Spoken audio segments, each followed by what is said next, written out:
మన VVIT university absolute discipline, absolute education. ప్రస్తుతం మనం ఉన్నాం చెంచలగూడ జైలు ప్రెమిసెస్ లో ఉన్నటువంటి ఫీల్ ద జైలు అనుభవం అంటే ఏంటో తెలుసా? ఎవరికైనా సరే జైలు ఎలా ఉంటుంది, లేకపోతే జైల్లో ఉంటే ఎలా ఉంటుంది, జైల్లో ఎలాంటి ఫుడ్ పెడతారు, ఎలాంటి బట్టలు వేసుకుంటారు, వాళ్ళ జీవనం ఎలా ఉంటుంది, ఇవన్నీ చూడాలన్నా తెలుసుకోవాలన్నా ఇక్కడికి వచ్చి వన్ డే అంతా ఇక్కడ ఉండేసి జైల్లో ఎలాంటి అనుభవం అయితే ఉంటుందో సేమ్ దాన్ని ఎక్స్పీరియన్స్ చేయొచ్చు. ఇంకొక విషయం ఏంటంటే ఇది పెట్టడానికి మెయిన్ కాన్సెప్ట్, నార్మల్ గా క్రిమినల్స్ ఉంటారు కదా, వాళ్ళు ఏదైనా తప్పు చెయ్యాలి అనుకున్నప్పుడు గానీ లేదా చేసిన తర్వాత గానీ వాళ్ళు ఎలా ఫీల్ అవుతారు అంటే జైల్లో మొత్తం బంధించేస్తారు కదా, ఎలా ఉంటుందో ఏంటో అని అనుకుంటారు కదా, అలాంటి వాళ్ళకి కూడా ఇది మంచి ఎక్స్పీరియన్స్ అని చెప్పాలి.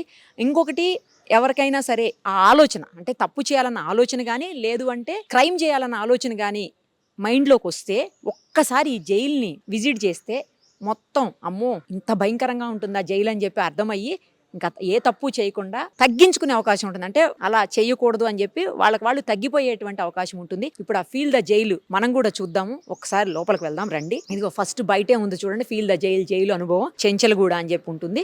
ఎంటర్ అవ్వగానే ఫస్ట్ బ్యారక్ ఉంటుంది అనమాట. అంటే క్రిమినల్స్ ని ఎవరైతే తప్పు చేసిన వాళ్ళు ఉంటారో, నేరం నిరూపించబడిన వాళ్ళు ఉంటారో, అంటే శిక్ష పడిన వాళ్ళు, ఆ నేరస్తుల్ని పెట్టేటువంటి బ్యారక్ అనమాట. ఇది చూడండి సేమ్ జైళ్లలో ఎలా అయితే ఉంటుందో యాజ్ టీజ్ గా ఇక్కడ అది రిప్లికా అన్నమాట. ఇక్కడ పెట్టేశారు. కాట్ చూడండి ఎలాంటి కాట్ ఉందో, అలాగే వాళ్ళ వాష్రూమ్ జైలు లోపల కూడా ఇలాగే ఉంటుంది. ఒక ఫ్యాన్ పైన, చాలా చిన్న రూము, తర్వాత ఇదిగోండి క్లోజ్డ్ డోర్, ఇది ఆల్వేస్ క్లోజే ఉంటుంది, ఓపెన్ ఉండదు. ఇప్పుడు మనం చూస్తానికి వాళ్ళు ఓపెన్ చేశారు, నార్మల్ గా అయితే ఓపెన్ ఉండదు. ఇది ఒక బ్యారక్ అన్నమాట. ఇక్కడ సెక్యూరిటీ ఉంటుంది, సేమ్ జైల్లో కూడా ఇలాగే ఉంటుంది, అదే ఇక్కడ పెట్టారు. ఇగో సెక్యూరిటీ కూడా ఉన్నారు, చూడొచ్చు మనం. తర్వాత ఇది ఇంకొక బ్యారక్ అన్నమాట. ఇందులో ఏంటంటే ఇది హాల్ టైపు, ఎక్కువ మంది ఉండేదానికి. సేమ్ జైళ్లలో కూడా ఇలాగే ఉంటుంది. ఎందుకంటే నేను చూశాను, నేను అడ్వకేట్ కాబట్టి కంపల్సరీ జైలు విజిట్ ఉంటుంది మా ఎడ్యుకేషన్ టైంలో. సో అలా చూశాను. ఆ తర్వాత కూడా అనేక సందర్భాల్లో కవరేజ్ కోసం వచ్చినప్పుడు చూసాము. సో ఇలా పెద్ద హాల్ ఉంటుంది అనమాట, ఎక్కువ మంది ఉండటానికి. ఇది ఇగో కార్డ్స్ చూడండి చాలా ఉన్నాయి. పక్కనే వాష్రూమ్, ఫ్యాన్ కూడా ఉంది. తర్వాత వాటర్ ఉంటుంది పక్కకి.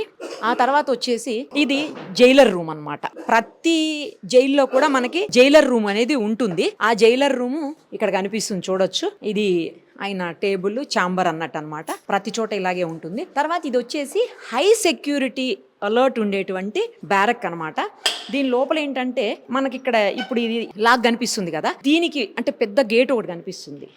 దీనికంటే లోపలికి వెళ్ళిన తర్వాత ఇంకొక గేట్ ఉంటుంది. నార్మల్ బ్యారక్స్లో ఇలా ఉండదు, ఇది హై సెక్యూర్డ్ బ్యారక్ అనమాట. అందుకని ఉంటుంది. అంటే నటోరియస్ క్రిమినల్స్ అంటాం కదా, చాలా తీవ్రమైన నేరాలు చేసినటువంటి నేరస్తులకి వాళ్ళు స్టే చేయడానికి పెట్టేటువంటి బ్యారక్ అనమాట ఇది. ఇక్కడ చూడండి ఆల్రెడీ ఇంకొకటి ఉంది. ఇక్కడ లోపల ఒక గేట్ మనం చూసాము, ఆ గేట్లో నుంచి మళ్ళీ ఇంకొక గేట్లోకి రావాలన్నమాట. అయితే ఈ ఫ్రంట్ గేట్ క్లోజ్ ఉంటుంది, ఇది ఓపెన్ ఉంటుంది. కావాలి అంటే వాళ్ళు అక్కడ లేదంటే ఈ కొంచెం ప్లేస్లో రావడానికి అవకాశం ఉంటుంది. అదర్వైజ్ ఇది దాటి మాత్రం రావడానికి ఉండదు. నెక్స్ట్ ఇంకొకటి ఏంటంటే ఇక్కడికి రావడంతోనే జనరల్గా జైళ్లలో ఏం చేస్తారంటే రాగానే ఫస్ట్ మనకు సంబంధించినటువంటి బిలాంగింగ్స్ అన్నీ తీసేసుకుంటారు. ఫోను, క్యాష్ ఏమన్నా ఉంటే అవి, క్రెడిట్ కార్డ్స్, డెబిట్ కార్డ్స్, తర్వాత బిలాంగింగ్స్ అంటే లైక్ ఆర్నమెంట్స్, గోల్డ్, ఇలాంటివన్నీ కూడా తీసేసుకుంటారు. సేమ్ ఇక్కడ కూడా అంతే. రాగానే ఫస్ట్ ఎక్స్పీరియన్స్ చేయటం కదా, అందుకని యాజ్ ఇట్ ఈస్ గా జైల్లో ఏం చేస్తారో ఇక్కడ కూడా అదే మొత్తం తీసేసుకుంటారు. తీసేసుకున్న తర్వాత వాళ్ళ డ్రెస్ ఇస్తారు. ఇదిగోండి వాళ్ళ డ్రెస్, ఒకసారి చూపించండి. ఇదిగోండి జైలు డ్రెస్. యూజువల్గా ఈ డ్రెస్ ఏంటంటే లైఫ్ ఇంప్రిజన్మెంట్ పడిన వాళ్ళకి ఇచ్చేటువంటి యూనిఫామ్ ఇది. ఇలా బ్లూ కలర్ స్ట్రైప్స్తో ఉంటుంది అనమాట. అలా కాకుండా అండర్ ట్రయల్ ఉన్నటువంటి ఖైదీలకు వేరే ఉంటాయి, ఈ ఖైదీలకు వేరే ఉంటాయి అనమాట. ఇది నార్మల్గా శిక్ష పడి ఖరారైపోయి ఉన్నటువంటి, ముఖ్యంగా లైఫ్ ఇంప్రిజన్మెంట్ ఉన్నటువంటి ఖైదీలు ఇవి. ఇదేంటంటే ఇది లేడీస్ బ్యారక్ కూడా ఉంది కదా ఇక్కడ, చూద్దాం అది కూడా. ఈ శారీ చూడండి, ఇది లేడీస్ అనమాట, లైఫ్ ఇంప్రిజన్మెంట్ పడినటువంటి వాళ్ళది ఇది. తర్వాత వాళ్ళకి యూజ్ చేసేటువంటి బెడ్షీట్స్ ఇవి. ఇవన్నీ ఆల్మోస్ట్ సేమ్ కలరే ఉంటాయి అక్కడ కూడా, నార్మల్ జైల్స్లో కూడా సేమ్ కలరే ఉంటాయి మొత్తం. ఇంకొకటి ఏంటంటే ఇవన్నీ కూడా జైల్లో తయారు చేసినవే.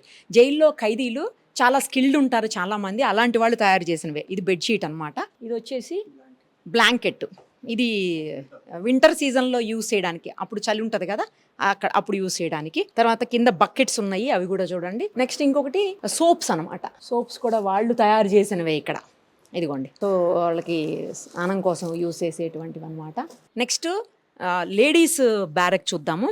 అలాగే పక్కకి కొన్ని స్కిల్డ్ ఐటమ్స్ పెట్టేసి అది కూడా సపరేట్గా ఉంది, అది కూడా చూద్దాం పదండి. లేడీస్ది ఒకసారి ఓపెన్ చేయించి ఇది కూడా చూద్దాం. ఆల్మోస్ట్ అన్ని బ్యారక్స్ ఒకేలా ఉంటాయి, మేలు ఫీమేల్ అనే ఏం తేడా ఉండదులే కానీ సేమ్ ఉంటాయి. ఇదిగోండి సేమ్, ఇదిగో కాట్, సేమ్ వాష్రూమ్, వాష్రూమ్ అనకూడదు, వాష్ ఏరియా అనాలి, టాయిలెట్స్ కోసం. తర్వాత ఒక ఫ్యాన్ సేమ్ అలాగే ఉంటుందన్నమాట. తర్వాత స్కిల్డ్ అని చెప్పాను కదా, అది కూడా ఒకసారి చూద్దాం రండి. నేను ఇందాక చెప్పాను స్కిల్డ్ యూనిట్స్ ఉంటాయని. ఇక్కడ టైలరింగ్ యూనిట్ లేడీస్కి యూజ్ చేసేదానికి అనమాట. కొంతమంది మగవాళ్ళు కూడా టైలరింగ్ చేస్తారనుకోండి. తర్వాత ఎంబ్రాయిడరీ యూనిట్, ఎవరైనా ఎంబ్రాయిడరీ చేసే వాళ్ళకి కనుకుంటే వాళ్ళు చేసుకోవడానికి. తర్వాత కార్పెంటరీ యూనిట్, అంటే కార్పెంటర్స్గా ఉండి కార్పెంటరీ వర్క్ వచ్చిన వాళ్ళు చేయడానికి అనమాట ఇది. ఇంక ఇవన్నీ కూడా ఫర్నిచర్ యూనిట్, ఫర్నిచర్ చేయడానికి.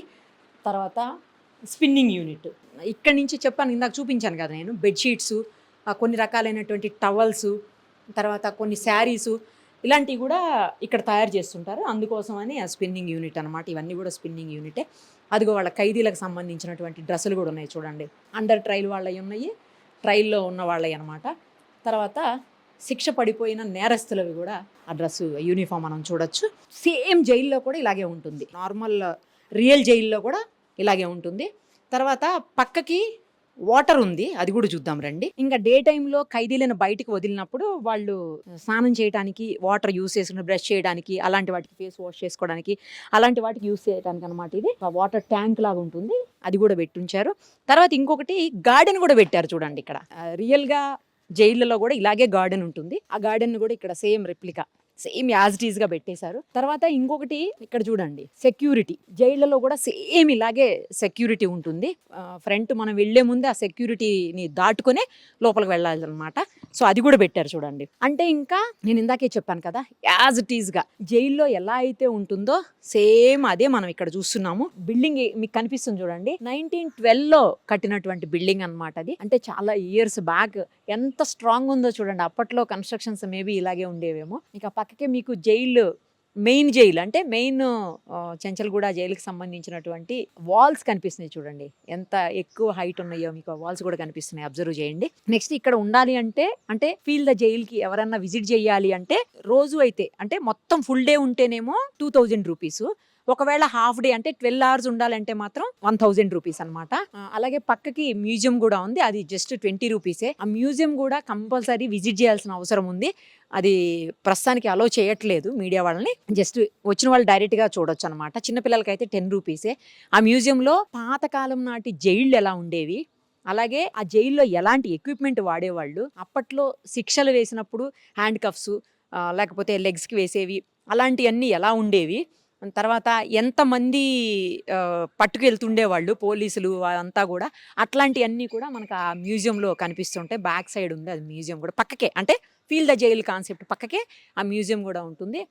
కంపల్సరీ వచ్చినప్పుడు అది కూడా విజిట్ చేయాలి. తర్వాత ఇక్కడికి వచ్చిన వాళ్ళకి ఫుడ్ అంటే ఒక రోజంతా ఉండాలి అని పేమెంట్ చేసి వస్తారు కదా, లేదంటే కొన్ని గంటలు కూడా ఉండి వెళ్ళిపోవచ్చు, అది మన ఇష్టం. అలాంటి వాళ్ళకి ఇక్కడ ఫుడ్ కూడా వాళ్ళే అరేంజ్ చేస్తారు. బ్రేక్ఫాస్ట్, ఫుడ్ అన్ని కూడా వాళ్ళే అరేంజ్ చేస్తారు. లంచ్, డిన్నర్ కూడా అవన్నీ కూడా పక్కనే చెంచల్గూడ, ఇది చెంచల్గూడ ప్రిన్సెసే కాబట్టి చెంచల్గూడ జైల్లో నుంచి ఆ ఫుడ్ తీసుకొని వచ్చి ఇక్కడ పెడతారనమాట. ఆ ఫుడ్ ఇక్కడే తయారవుతుంది చెంచల్గూడ జైల్లో. సేమ్ ఫుడ్ ఇక్కడ ఉన్న వాళ్ళకి కూడా పెడతారంట. సో అదనమాట మొత్తానికి ఫీల్ ద జైలు అనుభవం, జైలు ఎక్స్పీరియన్స్ ఎలా ఉందో మీకు అర్థమైంది కదా ఇప్పుడు. సో ఎవరికైనా మైండ్లో తప్పు చేయాలన్న ఆలోచన కానీ, లేదా క్రైమ్ చేయాలనేటువంటి థాట్ కానీ, లేదు అంటే ఎవరినైనా ఏమన్నా చెయ్యాలి అనే ఆలోచన కానీ, లేదు అంటే అసాంఘిక కార్యకలాపాలకి లేదా చట్టానికి వ్యతిరేక కార్యకలాపాలకి ఎవరైనా పాల్పడాలి అనుకుంటే మాత్రం ఒక్కసారి ఈ జైల్ని విజిట్ చేయండి. ఫీల్ ద జైల్ని విజిట్ చేస్తే మన దగ్గర ఫోన్ ఉండదు, మన వాళ్ళతో మాట్లాడలేము, చాటింగ్లు చేయలేము, తర్వాత మనతో కబుర్లు చెప్పడానికి లేదా మాట్లాడేందుకు కూడా మన వాళ్ళు ఎవ్వరు ఉండరు, మన వాళ్ళతో మాట్లాడలేము. ఇంకొకటి, మనం ఏ ఫుడ్ కావాలనుకుంటే ఆ ఫుడ్ తినడానికి ఉండదు. తర్వాత స్వేచ్ఛగా ఉండటానికి ఏమీ ఉండదు, అన్నీ రిస్ట్రిక్టెడ్గా వాళ్ళు ఎలా చెప్పారో, వాళ్ళు ఎలా ఉండమన్నారో, వాళ్ళు ఏమి ఇచ్చారో వాటితో అడ్జస్ట్ అవుతూ ఇక్కడ ఉండాలి. సో ఎవరికన్నా అంటే అలాంటి బ్యాడ్ థాట్స్ ఉంటే చాలా తక్కువ అమౌంటే కాబట్టి ఒకసారి విజిట్ చేస్తే మీకు లైఫ్లో తప్పు చేయాలన్న ఆలోచనే రాదు.